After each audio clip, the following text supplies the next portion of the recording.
From the notebooks of Malte Laurids Brigge, The Bird Feeders. I don't understand it.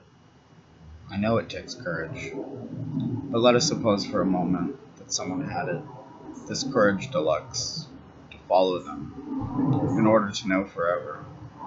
For who could forget it again, or confuse it with anything else? Where they creep off to afterward, and what they do with the rest of their long day, and whether they sleep at night. That especially should be ascertained, whether they sleep. But it will take more courage, for they don't come and go like other people, whom it would be child's play to follow. They are here and then gone, put down and snatched away like toy soldiers. The places where they can be found are somewhat out of the way, but by no means hidden.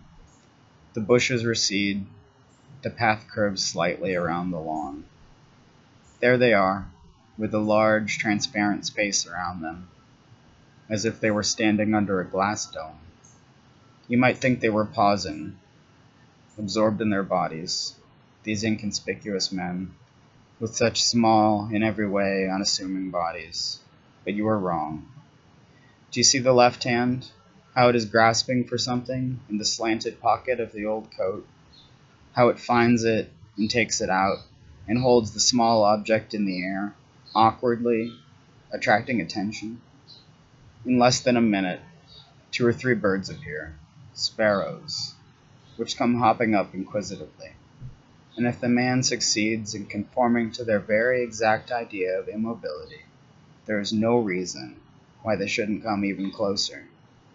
Finally, one of them flies up and flutters nervously for a while, at the level of that hand, which is holding out God knows what crumbs of used-up bread in its unpretentious, explicitly renunciatory fingers. And the more people gather around him, at a suitable distance, of course, the less he has in common with them. He stands there, like a candle that is almost consumed, and burns with the small remnant of its wick, and is all warm with it, and has never moved. And all those small, foolish birds can't understand how he attracts, how he tempts them. And if there were no onlookers, and if he were allowed to stand there long enough, I'm certain that an angel would suddenly appear, and overcoming his disgust, would eat the stale, sweetish breadcrumbs from that stunted hand. But now, as always, people keep that from happening. They make sure that only birds come. They find this quite sufficient, and asserts that he expects nothing else. What else could it expect, this old, weather-beaten doll, stuck in the ground at a slight angle, like a painted figurehead in an old sea captain's garden? Does it stand like that because it too had once been placed somewhere on the forward tip of its life, at the point where motion is greatest? Is it now so washed out because it was once so bright? Will you go ask it? Only don't ask the women anything when you see them feeding the birds. You could even follow them. They do it just in passing. It would be easy. But leave them alone. They don't know how it happens.